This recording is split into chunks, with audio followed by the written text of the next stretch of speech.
Bismillahirrahmanirrahim. Assalamualaikum warahmatullahi wabarakatuh.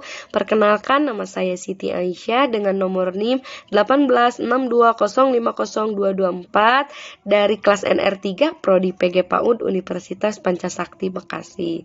Di sini saya membuat video ini untuk memenuhi tugas UTS mata kuliah promosi dan pemasaran dengan dosen pengampu Bapak Dr. Lamere Kaspar MPDMM. Untuk materi yang ingin saya sampaikan kali ini tentang pemasaran dan nilai pelanggan. Untuk pengertian pemasaran merupakan suatu falsafah bisnis yang menyatakan bahwa pemuasan kebutuhan konsep merupakan syarat ekonomi dan sosial bagi kelangsungan hidup perusahaan. Namun, ada juga teori-teori pemasaran yang lainnya. Di antaranya, pemasaran merupakan aliran produk secara fisik dan ekonomik dari produsen ke konsumen. Yang kedua, pemasaran merupakan suatu proses sosial dan manajerial yang membuat individu atau kelompok mendapatkan apa yang mereka butuhkan dan inginkan dengan menciptakan, menawarkan, dan mempertukarkan produk yang bernilai kepada pihak lain. Tujuan dari sistem pemasaran ini yang pertama memaksimumkan konsumsi, kedua memaksimumkan utilitas atau kepuasan konsumsi, ketiga memaksimumkan pilihan, keempat memaksimumkan mutu hidup, kelima kualitas, kuantitas, ketersediaan, harga, dan lingkungan. Untuk efisiensi pemasaran itu sendiri, yang pertama adanya pengorbanan yang harus dikeluarkan dalam kegiatan pemasaran menunjang hasil yang bisa didapatkan dari kegiatan pemasaran tersebut.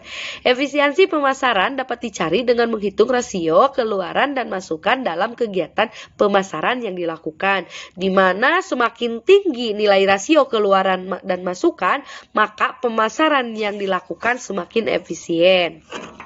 Untuk fungsi pemasaran di sini terbagi menjadi beberapa fungsi. Di antaranya, yang pertama ada fungsi pertukaran. Produk harus dijual dan dibeli sekurang-kurangnya sekali selama proses pemasaran, semisal dari produsen ke konsumen. Yang kedua ada fungsi fisik, di mana mencakup pengangkutan, penggunaan, dan pemrosesan produk.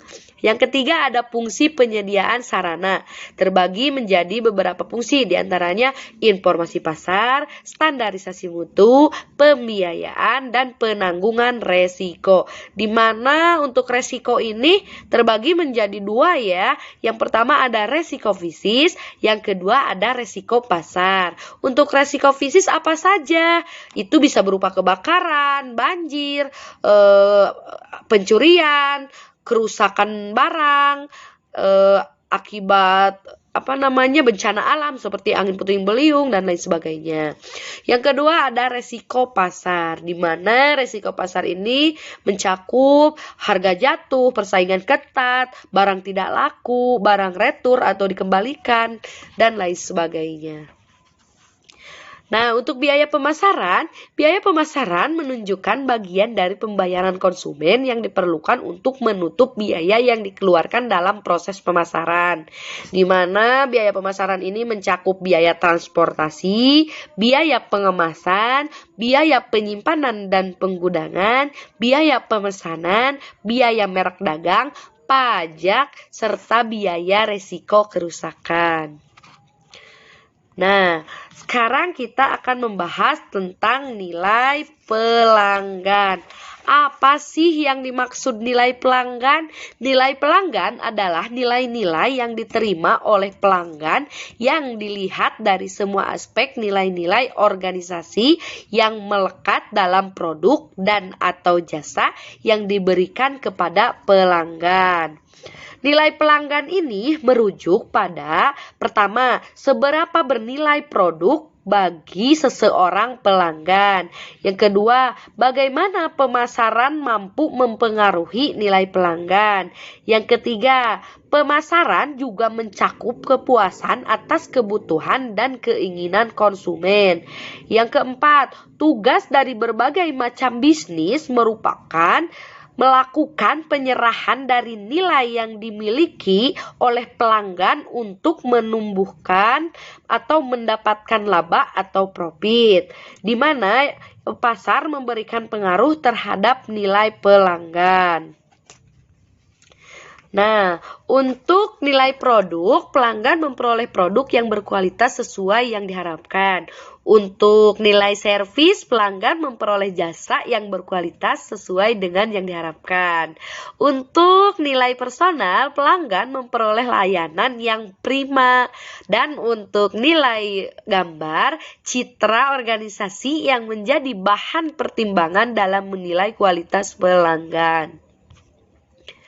Nah, untuk analisis nilai pelanggan, yang pertama harus menentukan atribut produk, kedua menghitung bobot setiap atribut, ketiga menghitung persepsi kualitas, keempat menghitung preferensi, kelima menghitung harga yang layak, keenam menghitung perceived value, dan yang ketujuh menentukan harga maksimal yang layak bagi produk. Nah, untuk menentukan atribut produk di sini bisa berupa kemasan, kesegaran, kebersihan, daya tahan, penampilan. Kalau untuk makanan bisa dilihat dari rasa, warna, dan lain sebagainya. Nah, sumber-sumber nilai pelanggan di mana sebuah pekerjaan bagi pemasar profesional untuk mengembangkan penawaran yang diciptakan, value, alat yang digunakan untuk menciptakan nilai disebut marketing mix atau product price promotion place atau kita singkat dengan 4P, diterapkan pada perusahaan manufaktur. Di mana 4P belum cukup untuk menjelaskan jasa karena jasa mempunyai karakteristik yang berbeda dengan barang. Nilai dari produk. Perusahaan membuat produk tetapi pelanggan tidak membeli produknya, melainkan membeli sejumlah solusi. Mereka membeli manfaat atau membeli harapan ekspektasi akan manfaat. Pemasar sering menambahkan nilai produk yang berbeda pada level produk yang berbeda. 1. Manfaat inti atau core benefit. Manfaat dasar yang sesungguhnya dibeli konsumen. 2. Produk dasar atau core produk. 3. Produk yang diharapkan atau advanced produk, serangkaian atribut dan kondisi yang biasanya diharapkan oleh pembeli. Yang keempat, produk yang ditingkatkan atau augmented produk, melampaui harapan pelanggan. Nah, sekarang nilai dari produk. Nilai dapat diciptakan melalui 1. Inovasi produk, 2. Manfaat tambahan, 3. Ikatan produk jasa atau produk service bundling, 4. Branding, 5. Sinergi produk. Nah, pasar memberikan pengaruh terhadap nilai pelanggan, yaitu pertama, bahwa dari sebuah nilai pelanggan yang dimana merupakan sebuah kombinasi dari berbagai macam. Nah, fungsi dari manajemen pemasaran meliputi analisis pasar, segmentasi pasar, menetapkan pasar sasaran, penempatan pasar, dan perencanaan pemasaran. Sekian pemaparan dari saya. Mohon maaf apabila terdapat banyak kekurangan karena saya masih dalam proses atau tahap pembelajaran. Terima kasih. Wabillahi taufiq wal hidayah. Wassalamualaikum warahmatullahi wabarakatuh.